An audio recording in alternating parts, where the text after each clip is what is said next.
Et je veux que vous puissiez avoir la joie et que votre joie demeure.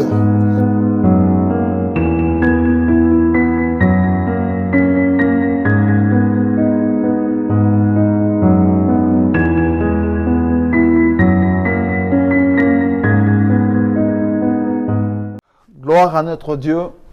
Il est le Dieu puissant, le Tout-Puissant, le Créateur, l'Éternel, c'est lui qui règne dans nos vies. Oh, comme il est merveilleux d'avoir un Dieu à tes côtés. Et je vois combien de gens sur cette terre qui marchent chaque matin. Ils vivent leur vie sans comprendre qu'il y a un Dieu, il y a une puissance qui gère toutes choses. Oh, bien-aimés dans le Seigneur, comme c'est une grâce à nous qui a été révélée par l'Éternel, de le connaître. Et si tu t'es jamais demandé si tu ne le connaissais pas, tu t'es jamais demandé si tu mourrais sans le Seigneur. Mais connaître le Seigneur, c'est une grâce. C'est vraiment une grâce, mais ça ne suffit pas. On doit faire mieux. C'est pour ça qu'on va voir comment mettre en pratique la parole de Dieu. Méditer, la méditation de la parole de Dieu. Oh, que Dieu puisse nous aider dans cette émission. Le sentier de la vie chrétienne. Le sentier, c'est-à-dire que c'est quelque chose que Dieu a mis devant toi, que tu dois marcher. La vie qu'on a doit refléter le Seigneur. La vie chrétienne. Oh, bien-aimé dans le Seigneur, le sujet. Ça, c'est la dernière session qu'on va parler dans ce mois de janvier. On tient à signifier que Jésus-Christ veut que tu puisses recommencer ta vie. Que tu puisses faire un bon départ, comme on avait parlé. Tu dois vraiment te réveiller. Tu dois vraiment prendre ta décision. Comme lui-même, il a dit, je vais faire quelque chose de nouveau dans ta vie. Oh, bien-aimé dans le Seigneur, c'est très important. On doit laisser que Dieu puisse œuvrer dans nos vies. On va laisser que la grâce de Dieu puisse œuvrer dans nos vies. Comme ça, on va voir de grandes choses. Mais il est très important que chacun de nous puisse voir aussi comment il peut encore clôturer et recommencer. Finir bien et recommencer. Finir l'année et recommencer bien cette année. La Bible parle de beaucoup de réalités dans nos vies. Mais on va laisser ça pour que Dieu puisse nous œuvrer dans nos vies pour bénir et organiser chaque chose. Le chemin de la vie que nous on a choisi, ça va nous porter à des décisions.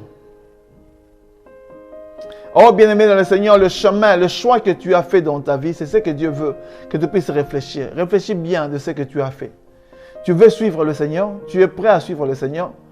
Ou bien tu as entendu parler de Dieu? Voyez autour de toi, autour de ta vie, les gens avec qui tu vis, les gens avec qui tu travailles. Il y a beaucoup de gens qui ne connaissent même pas le Seigneur. Ils ne veulent même pas sentir parler de Jésus-Christ, le roi de gloire, le Seigneur Dieu Tout-Puissant. Les gens ignorent ce nom-là. Et ceux qui savent ce nom-là, ils se sont livrés. Il y a beaucoup des occultes autour de nous.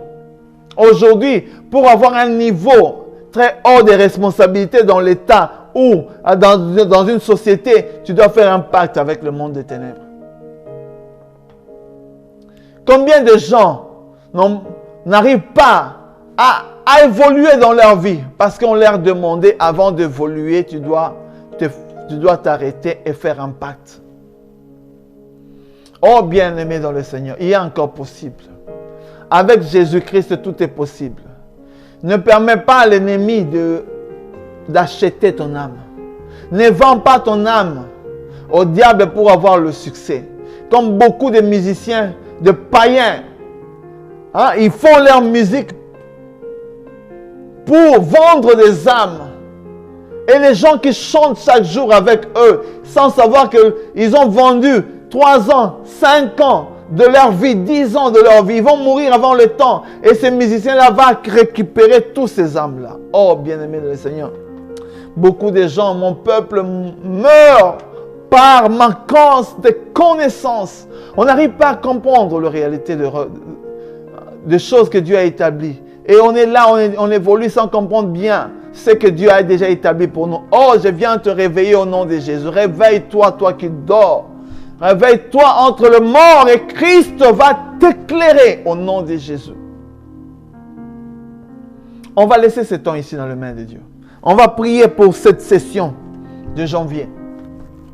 La dernière session, on va laisser ça dans les mains de Dieu. Prions. Dieu Tout-Puissant, nous voulons te rendre grâce parce que tu es notre Dieu. Merci pour ta présence. Merci pour ton amour. Merci pour ces merveilles que Dieu est en train de révéler dans nos vies. Manifeste ta grâce. Manifeste ton amour. Dieu Tout-Puissant, je viens laisser mon frère, ma soeur, sa famille, toutes les personnes qui sont en train de suivre ces messages. Que ta grâce puisse descendre dans leur vie, qu'ils puissent voir des choses changer, qu'ils puissent sentir ta présence manifester dans leur vie, qu'ils puissent sentir le Saint-Esprit changer les circonstances de leur vie, afin qu'ils puissent être modélés pour ta gloire. Seigneur, je viens laisser toutes les personnes, que ton esprit puisse nous guider. Mais la joie, que nous puissions non seulement être des auditeurs qui écoutent, mais des auditeurs qui mettent en pratique ta parole. Nous voulons te rendre grâce au nom puissant de Jésus-Christ. Amen. Amen. Gloire à notre Dieu. Dieu, il est le Dieu Tout-Puissant. Sa grâce est ici. Il est en train d'œuvrer dans nos vies. Il fait de grandes choses dans nos vies. Si on veut voir la grâce de Dieu, on doit laisser que Dieu puisse agir. Comme on avait déjà commencé, on va terminer avec ce verset ici. Toujours dans Ésaïe 58. Non, Ésaïe 43. À partir du verset 19. Je vais réaliser une chose nouvelle. Alléluia. Alléluia. Gloire à notre Dieu. Alléluia. Ne vous rappelez plus. Non, 18 d'abord. Ne vous rappelez plus les événements du passé. Ne considérez plus les choses d'autrefois. Donc Dieu est en train de dire, vois les choses qui sont passées dans ton passé. Hein? Ne considère plus. C'est comme le fils prodigue. Vous savez, le fils prodigue, il a pris la décision d'aller de l'avant. Donc le fils prodigue, vraiment, il a pris la décision. Il a dit, bon, moi, je décide. Moi, je veux aller de l'avant. Moi, je vais tout abandonner et je vais avoir mon hérédité, mon héritage. C'est ça la réalité de beaucoup de gens. Il y a beaucoup de gens qui ont pris des décisions, hein, d'abandonner, de prendre possession de leur vie et de vivre ce qu'ils font. Dieu nous a donné la disponibilité de notre vie. Mais sache que ce que toi tu as appartient à l'Éternel. C'est très important. Si tu veux bien ne plus reconsidérer les événements passés, considère seulement le fils prodigue. Il a pris sa décision. Comme nous ne savons pas, je ne sais pas comment tu as vécu tes années. Je ne sais pas ce qui sont en train de passer dans ta vie. Mais je sais une chose. Si nous, on a choisi le Seigneur, c'est à lui d'œuvrer dans nos vies. C'est au Seigneur de manifester sa grâce dans nos vies. Parce que notre Dieu, c'est un Dieu réel. C'est un Dieu puissant. Il est celui qui agit dans nos vies. C'est lui qui organise chaque chose dans nos vies. Le fils prodigue, il a pris la décision. Vous savez, dans cette histoire de fils prodigue, c'est quelque chose qui se passe dans une culture asiatique. Donc, la mentalité, ce n'est pas la mentalité comme nous puissions voir en Europe ou dans d'autres. C'est-à-dire que quand un enfant prend la décision de prendre déjà son héritage avant la mort de son parent, il souhaite déjà la mort. Il est en train de maudire déjà ses parents. C'est quelque chose d'abominable de demander l'héritage avant le temps. C'est ce qu'ils font beaucoup de gens. Ils prennent des décisions sans laisser Dieu les gérer. Sans laisser à Dieu le temps de récupérer les situations afin qu'ils puissent jouir de leur futur. Non. Le fils prodigue, il a dit non. Je ne veux plus rester avec toi, papa. Je prends ma décision. Donne-moi mon héritage, je vais m'en aller. Le papa étant un homme bon, même si la culture ne permettait pas, mais étant un homme bon, il a dit, bon d'accord, mon fils, ce qui devait te toucher, alors prends le bien qui te soit, prends ce que tu as besoin, je te transforme ça en argent. Comme ça, tu peux aller vivre ta vie. Oh, bien-aimé dans le Seigneur, le fils prodigue est allé. Il est allé vivre sa vie. Il a pensé vivre seul. Sans son père, il pensait gérer sa vie. C'est ce que nous on fait dans la plupart du temps. Je ne sais pas l'année passée comment tu as vécu ta vie. Je ne sais pas quel est le courage que tu avais pour gérer toute ta vie. Ta relation avec les autres, ta relation dans ta famille, ta relation avec les autres. Comment tu es en train de vivre ta vie? C'est très important que chacun de nous réfléchisse. Que tu puisses réfléchir pour ta vie. Parce qu'il est très important que chacun réfléchisse pour sa vie. Dieu est un Dieu réel. Dieu est un Dieu puissant. Si on a choisi de marcher avec le Seigneur, on doit persévérer jusqu'à la fin. Le choix, c'est quelque chose de très important. Alors, comme lui, il a décidé de s'en aller, de vivre sa vie, il a commencé à vivre, à exploiter le besoin, tout ce que son père l'avait donné. Vous savez, on a beaucoup d'opportunités dans cette vie. On aura beaucoup de choses à faire. Mais tout ce que tu es en train de faire sans Dieu, tu es quelqu'un qui... Tu es vraiment quelqu'un qui a renoncé au Créateur. Tout ce qu'on est en train de faire avec le monde, tout ce qu'on est en train de faire avec les choses du monde, tout le péché qu'on est en train qui est en train de compromettre notre âme, ce sont des réalités parce qu'on ne veut pas que Dieu puisse régner dans nos vies. Il y a beaucoup de fils prodigues, il y a beaucoup de gens dans leur vie, ils n'arrivent pas à aller de l'avant. Toi, aujourd'hui, qu'on vient de commencer cette année, tu veux encore vivre ta vie avec ta force ou bien tu veux que Dieu puisse gérer ta vie. Le fils prodigue n'a pas pu gérer sa vie. Il n'a pas pu gérer sa vie. Le fils prodigue était plus intelligent que son frère parce qu'il avait fait le bilan de sa vie. Vous savez, après, il a fait, quand il a compris que les choses n'allaient pas, il a terminé tout l'argent qu'il avait, il a commencé à faire le bilan. Il a commencé à réfléchir. L'année passée, comment ça a été? C'est pour ça qu'on doit faire attention. Il est plus intelligent, si, mais il était sorti, il y avait des risques. Il pouvait mourir dehors et ne plus retourner. Il pouvait trouver la porte fermée de son père parce qu'il a minimisé. Il a déclaré la guerre. Il a maudit son père. Mais le père avait toujours un cœur. Vous savez, notre Dieu, c'est un Dieu bon. Il a dit, aussi longtemps que nous sommes encore sur cette terre, il y a la possibilité de changer. Aussi longtemps qu'il n'a pas mis point final dans ta vie, il y a encore possibilité de changer. Il y a encore possibilité de voir les choses changer dans ta vie. Il y a encore possibilité de voir les choses améliorer dans sa vie. C'est pour ça que la Bible dit, ne vous rappelez plus les événements passés, ne considérez plus les choses d'autrefois. Je veux réaliser une nouvelle chose et germe à présent. Cette année, Dieu est en train de faire de nouvelles choses. Alléluia. Dieu est en train de réaliser de bonnes choses pour toi. Considère les grandes choses que Dieu veut faire dans ta vie. Commence maintenant à reconsidérer ta vie. Le fils prodigue, quand il était sorti, il a dit non. Après avoir souffert, vous savez, il y a beaucoup de gens qui viennent dans le Seigneur à travers la souffrance. Et je remercie le Seigneur. Si Dieu utilise ces moyens-là de la souffrance, que tu puisses venir à lui, gloire à Dieu.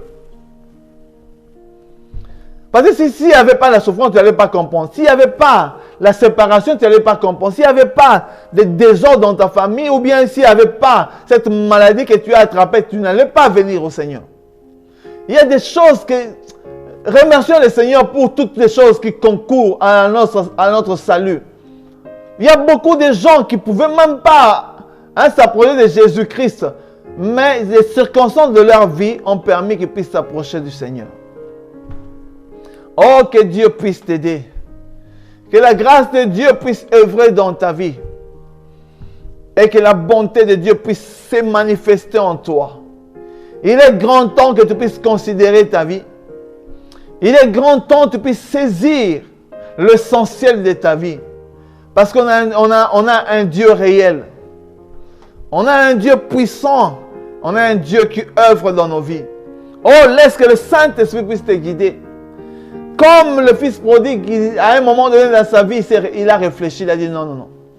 Là où je suis, ça ne va pas. C'est très important, mon frère, ma soeur. On est encore dans le mois de janvier. Réfléchis encore. Réfléchis encore dans cette année. Reconsidère encore les événements de ta vie. Réfléchis. Où es-tu? Qu'est-ce que tu es en train de faire? Fais le bilan encore de ta vie. Ce n'est pas encore tard.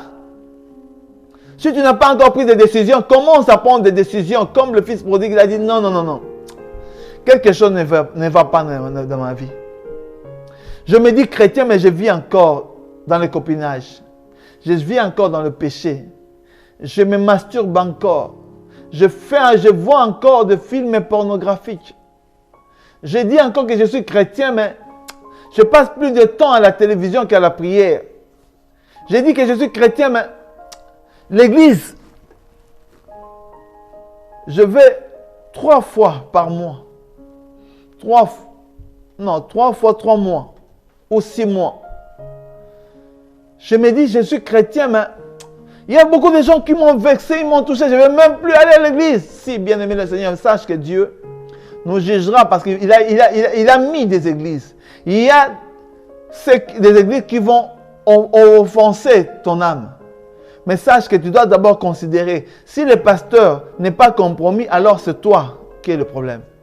Réponds-toi. Si le pasteur est compromis, alors prie que Dieu puisse t'orienter chez un autre pasteur. Parce qu'on a besoin d'un lieu où on doit chercher le Seigneur. Comme les gens disent, ah moi je suis dans l'église universelle, dans ma maison. Il n'y a pas d'église des maisons. Parce que l'église des maisons, tu ne vas pas contribuer, tu ne vas pas soutenir, tu ne seras pas béni parce que ce que nous on sème, c'est ce qu'on récolte. Tu ne vas pas évoluer convenablement. Et le diable est simple là pour te détruire. C'est pour ça que c'est très important de reconsidérer ta vie. Reconsidère. Vois. Comme le fils prodigue qui s'est arrêté, il a dit non, non, non, je vais réfléchir. Dans la maison de mon père, il y a encore des serviteurs. Ils mangent convenablement. Pourquoi moi je dois rester ici et souffrir dans le péché? Pourquoi je dois rester ici et faire des compromissions dans ma vie? Il y a encore possibilité de changer les histoires dans ta vie. Il y a encore possibilité de voir Dieu manifester sa gloire dans ta vie. Oh, bien-aimé dans le Seigneur. Laisse que la grâce de Dieu puisse opérer dans ta vie. Laisse que le Saint-Esprit puisse se révéler dans ta vie. Et tu vas voir de grandes choses. Alléluia. Ce fils prodigue, il a fait le bilan de sa vie. Alléluia. Et son frère a passé son temps à vivre sa même vie de tous les jours. Et ensuite, il s'est mis en colère contre son père. Et était jaloux de son frère. Et pourtant, son plus grand problème était lui-même. Il n'a pas pris le temps pour évaluer sa propre vie. Il y a des gens qui sont avec le Seigneur, ils n'ont pas pris le temps d'évaluer leur vie. Ils sont en train de condamner les autres. Ah, regarde leur vie. Mais ces gens-là qu'on est en train de condamner aujourd'hui, c'est pour ça que moi j'ai toujours dit, je ne vais jamais condamner. Je vais prier en fait que Dieu puisse t'aider. Parce que c'est que toi tu es en train de condamner. Toi tu penses être dans le juste. Tu penses déjà arriver. Mais les gens que tu es en train de condamner, peut-être eux, dans 2 ans ils vont retourner dans le Seigneur. Mais toi tu vas t'écarter. C'est pour ça, si tu n'es pas encore sûr de ta foi, alors ne condamne pas les autres. Commencez d'abord à examiner ta vie. Parce qu'il y a des vies. Le fils prodigue, c'est lui qui est allé et son frère qui était resté à la maison. Il n'a jamais eu le temps de considérer sa vie. Et le père avait dit, tout ce que moi j'ai est pour toi. Quel privilège on a. Ce que le Père a, c'est pour nous. Cette année, c'est encore possible. Va dans le Seigneur pour dire, Seigneur, ce que toi tu as, c'est pour moi. Alors j'ai besoin de ça. J'ai besoin d'évoluer. J'ai besoin de voir les choses changer dans ma vie. La chose que je veux de plus, c'est l'intimité avec toi, les dégoûts du péché. Bien-aimé, si tu marches dans le dégoût du péché, tu pourras voir de grandes choses changer. Oh, considère ta vie. Quand je vois les événements, Jésus a dit, je vais réaliser une chose nouvelle. Elle germe dès à présent. Je vais chercher à faire de grandes choses pour toi. Je vais réaliser encore ce qui n'était pas encore fait. Ce qui n'était pas encore accompli dans ta vie, Dieu te promet qu'il va encore réaliser. Oh mon frère, je ne sais pas si tu es tombé, je ne sais pas si ton mariage est rompu, je ne sais pas si tu n'arrives plus à aller de l'avant, mais je vais te dire une chose, que Dieu est en train de réaliser quelque chose de nouveau dans ta vie. Dieu est en train de faire de grandes choses dans ta vie cette année. Si tu veux maintenant te repentir, si tu veux laisser que Dieu puisse œuvrer dans ta vie, alors de grandes choses vont se réaliser dans ta vie. Oh, réalisons ce que Dieu il a déjà promis pour nous. Ne permettons pas à l'ennemi de prendre le dessus toujours dans nos vies. Chaque année, le diable nous a corrompus. Il a corrompu notre cœur. Il a corrompu nos pensées. Et on n'arrive pas à aller de l'avant. Mais c'est très important que cette année, que nous puissions nous ressaisir. Que cette année, que nous puissions nous réveiller. Que cette année, nous puissions voir les choses différemment. C'est une décision que nous devons prendre. C'est ta décision. C'est ta destinée. Si tu prends cette décision, Dieu va œuvrer de grandes choses dans ta vie.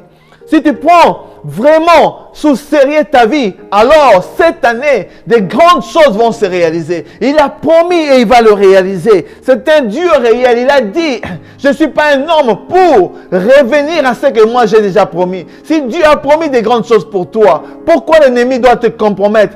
Ce que tu as entendu dans les années passées, tu peux encore refaire. C'est que les échecs de toutes les années, les choses qui n'ont pas fonctionné, moi je puis te dire aujourd'hui au nom puissant de Jésus, je suis en train de te parler de la part de l'Éternel, qu'il est en train de faire de grandes choses pour toi. Tu dois seulement considérer ta vie comme il est. Je vais réaliser une chose nouvelle. Elle germe dès à présent. Ne les considérez-vous pas? J'ouvrirai un chemin à travers le désert. Il y a des choses difficiles que tu es en train de passer. Il y a des moments difficiles que tu es en train de passer. Tu te dis, mais Seigneur, où es-tu? Comment je peux résoudre ce chemin? Comment je peux résoudre ma situation? L'année vient de commencer. Mais je ne trouve pas encore de solution sur ma vie. Mais Dieu est en train de dire, ne t'en fais pas. Il s'est en train de germer. Vous savez, quand tu sèmes quelque chose, la semence doit d'abord mourir. Après, la semence va commencer maintenant à germer. Dieu est en train de dire, ne t'en fais pas. Je suis en train de faire mourir les choses que tu avais fait. C'est-à-dire que tu dois renoncer. Les choses qui n'ont pas fonctionné, tu dois le faire mourir. Fais mourir ta chair. Fais mourir tes pensées. Fais mourir les choses, les compromissions que tu avais fait dans ta vie. Et organise-toi de maintenant. Prends une décision au nom de Jésus-Christ. C'est ta situation, c'est ta vie, c'est ton chemin. Prends une décision, dis Seigneur cette année, non, au nom de Jésus. J'ai entendu Satan a utilisé beaucoup de gens pour compromettre. Ah, ta vie, tu es toujours la même personne. Si, je suis toujours la même personne, mais à l'intérieur de moi, Jésus est en train de germer. Il est en train de faire de grandes choses.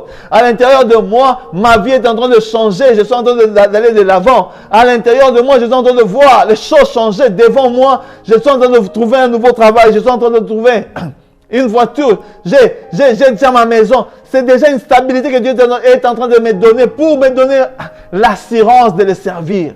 Oh, bien-aimé le Seigneur, quelles que soient les situations que tu peux passer, comme le fils prodigue, rappelle-toi, c'est très important de reconsidérer ta vie. C'est très important de voir ce que Dieu peut faire dans ta vie. Vous savez, il y a aussi Jabès, qu'on connaît dans la Bible.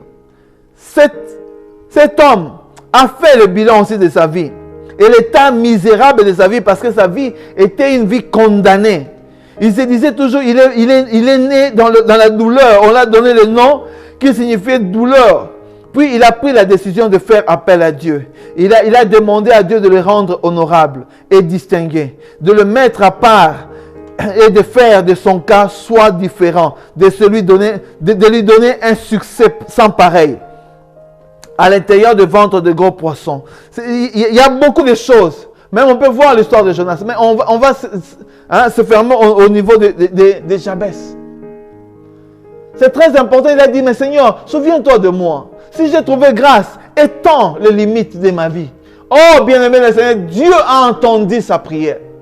Moi, je prie te dire, change ta façon. On va prier maintenant, mais tu dois changer ta façon. Tu dois changer tes déclarations. Parce que Dieu est en train de d'œuvrer dans ta vie pour changer l'histoire de ta vie. Il est en train de d'œuvrer dans ta vie pour toucher, pour changer les circonstances. C'est pour ça que je te demande maintenant, on va prier pour conclure cette session. On va clôturer ce mois de janvier. Mais je veux que tu puisses voir l'histoire de ta vie, où tu es. Tu es comme le fils prodigue, tu es comme Jabez, tu es comme qui?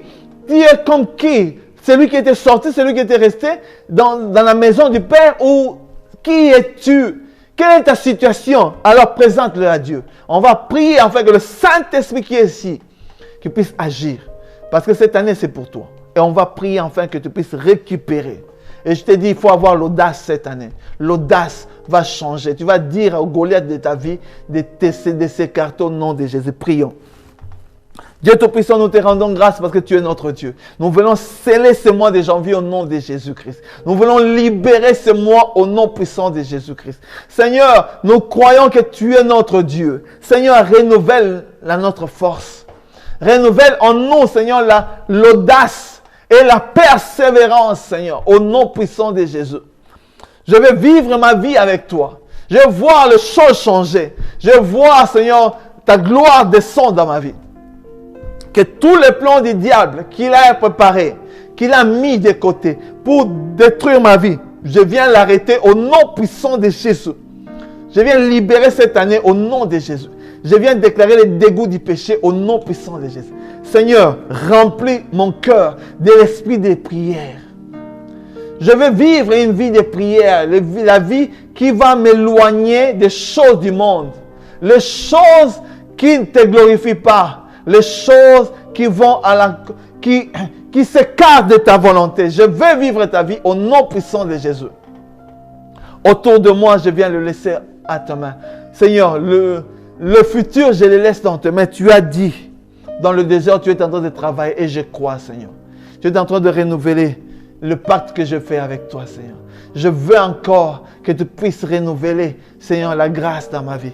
J'ai besoin de ton aide et j'ai besoin que les circonstances de ma vie changent. Je te bénis aujourd'hui, je te bénis demain, je te bénis toute cette année, Seigneur. Je viens le sceller à travers le sacrifice des sang de Jésus. Je le scelle et je proclame la victoire sous tous les plans au nom puissant de Jésus-Christ. Amen. Amen. Que Dieu puisse te bénir et bénir tout le monde qui ont suivi ces messages. On se retrouve dans une autre série au nom de Jésus. Amen. Bye.